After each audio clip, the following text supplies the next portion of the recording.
ஒரு இடி இட்லியை ஊற்றி அடுப்பில் வச்சுட்டு அந்த இட்லி வேவங்காட்டியும் ஒரு சட்னி அரைக்கணும்னு சொன்னால் அது இந்த தக்காளி சட்னி தாங்க.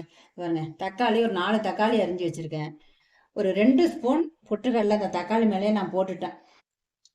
அந்த மிளகா கார மிளகாயா இருக்கிறதுனால மிளகா ஒரு 5 மிளகா போட்டிருக்கேன். புதினா கொஞ்சம் எடுத்து வச்சுருக்கேன். ஒரு தக்காளியை 4ஆ அரிஞ்சு போட்டிருக்கேன். ஒன்றா சேர்த்து மிக்சியில் போட்டு நல்லா நைஸாக அரைச்சிக்கணும்.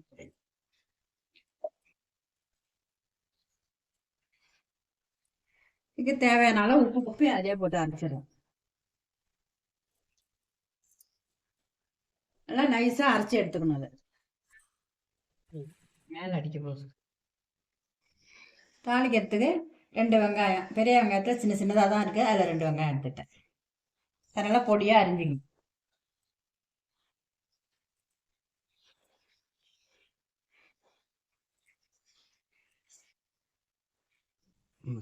மழை நாளில் இந்த மாதிரி வெங்காயத்தை உரிச்சிட்டு நல்லா கழுவிடுங்க. இந்த அரியறதுக்கு முன்னாடி இந்த வெங்காயத்தை கழுவிடணும்.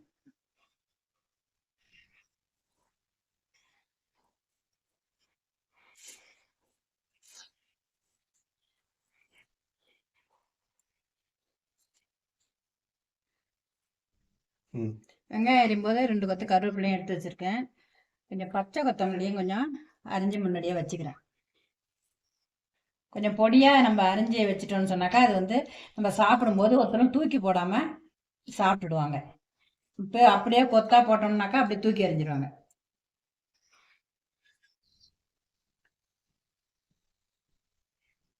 அடுப்பத்தை வச்சு அடுப்பில் சட்னி கொதிக்க வைக்கிறதுக்கான ஒரு எண்ணெய் சட்டியை போட்டிருக்கேன். இதில் எண்ணெய் நம்ம எண்ணெய் யூஸ் பண்ணுறோம். அந்த எண்ணெயில் ஒரு 4 ஸ்பூன் அளவு ஊற்றிருக்கேன். எண்ணெய் காஞ்ச எண்ணெய் சின்ன ஸ்பூனில் ஒரு 3/4 ஸ்பூன் கடுகு போட்டிருக்கேன். கடுகு நல்லா பொரியணும். கடுகு பாதி பொரிஞ்சிருக்கும் போது இந்த உளுத்தம்பருப்பை போடுறேன். ஃபுல்லாக பொரிஞ்சதுக்காக போடுறேன்னா இந்த கடுகு பப்பை காஞ்சிடும். அதனால் பாதி பொரியும் போதே இந்த உளுத்தம்பருப்பும் போட்டுக்கிறேன். கொஞ்சம் பெருங்காய பொடி போட்டுக்கிறேன். இந்த பெருங்காய பொடி நல்லா வறுத்து போட்டுட்டோம்னாக்கா நல்லா சட்னியா இருக்கட்டும், சாம்பாரா இருக்கட்டும், நல்லா வாசனையா இருக்கும். இது சிவக்கங்காட்டி இந்த வெங்காயத்தை போட்டு இல்லை தாளிச்சு உங்களுக்கு இந்த பச்சை வாடை போற அளவுக்கு நீங்க வதக்கினீங்கன்னா போறோம். ஏன்னு கேட்டா முன்னாடியே நீங்க நல்லா வதக்கிட்டீங்கன்னு சொன்னாக்கா அப்புறம் வைக்கிற சாம்பாரா இருந்தாலும் சரி, சட்னியா இருந்தாலும் அந்த வாசனை இருக்காது. இதோ அரைச்சி வச்சிருக்கேன் அந்த தக்காளி. இதுல புதினாவை போட்டு அரைச்சிருக்கேன். அப்படிங்கிறதுனால நான் பூண்டு போடல. புதினா போடலன்னு சொன்னா நீங்க பூண்டு போட்டுக்கலாம். நான் இன்னைக்கு புதினா வாங்கிட்டு வந்தது இருந்தது, அதனால அதை போட்டிருக்கேன். கொஞ்சம் தண்ணியை நல்லா கொஞ்சம் கழுவி நல்லா கொஞ்சம் ஊற்றி கொஞ்சம் தளர்த்தியா சட்னி அளவுக்கு சாப்பிட்ற அளவுக்கு இந்த சட்னி வர்ற அளவுக்கு அதை ஊற்றிக்கணும். ரொம்ப திக்கா இருக்கக்கூடாது. இதுல கொஞ்சம் மஞ்சள் பொடி போட்டுக்கணும். 1/2 ஸ்பூன் மஞ்சள் பொடி போட்டுக்கணும். தண்ணியாவே கொஞ்சம் வச்சுக்கலாம். ஏன்னா இது பொட்டுக்கடலை போட்டுக்கிறதுனால கொஞ்சம் கொதிச்சோன்னா தடிமன் ஆயிடும்.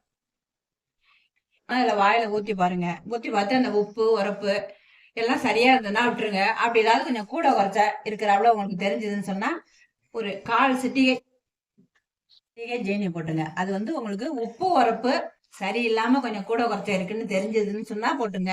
சரியா இருந்ததுன்னா வேண்டாம். இது இப்படியே கொதிக்கட்டும் ஒரு 2 நிமிஷம். 1/4 சிட்டிகை ஜீனி எதுக்காக போடுறதுன்னா அந்த உப்பு உரப்பு எல்லாமே உங்களுக்கு சமன்படுத்துறதுக்காக தான். டேஸ்ட் சரியா வந்துடும். அதுக்காக தான் போடுறது அது. இப்போ இந்த வெங்காயத்தை எதுக்காக நான் லேசா வதக்கிட்டு போடணும்னு சொன்னா அந்த வெங்காயம் கொதிக்கும் போது இந்த வெங்காயத்தோட வாசனை இந்த சட்னியில இறங்கிடும். இதை நீங்க முன்னாடியே வதக்கிட்டீங்கன்னா அந்த சட்னியில வாசனை இருக்காது. வெங்காயம் தான் இருக்கும், வாசனை இருக்காது. இப்ப நல்லா கொதிச்சிச்சு, நல்லா தடிமன் ஆயிருக்குது. இப்ப இறக்கிக்கிறோம்.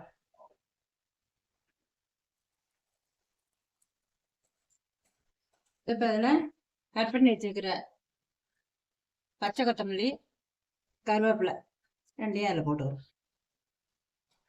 இது நல்லா வாசனையா சூப்பரா இருக்கும் தொட்டுக்கிறதுக்கு. இட்லிக்கு தகுந்த சட்னி சீக்கிரமா ரெடி பண்ணணும்னு சொன்னா இது மாதிரி ரெடி பண்ணிக்கலாம். அரைச்சி கொதிக்கிறதுக்கு அதிகபட்சம் 10 நிமிஷம் தான் ஆகும். இந்த தக்காளி சட்னியை சப்பாத்திக்கும் தொட்டுட்டு சாப்பிடலாம், நல்லா இருக்கும். இந்த ரெசிபியை நீங்களும் ட்ரை பண்ணி பாருங்கள். இது மாதிரி இந்த 10 நிமிஷத்தில் நீங்கள் ஏதாவது வேறு ரெசிபி செஞ்சுருந்தீங்கன்னா கீழே கமெண்ட் பாக்ஸில் கமெண்ட் பண்ணுங்கள்.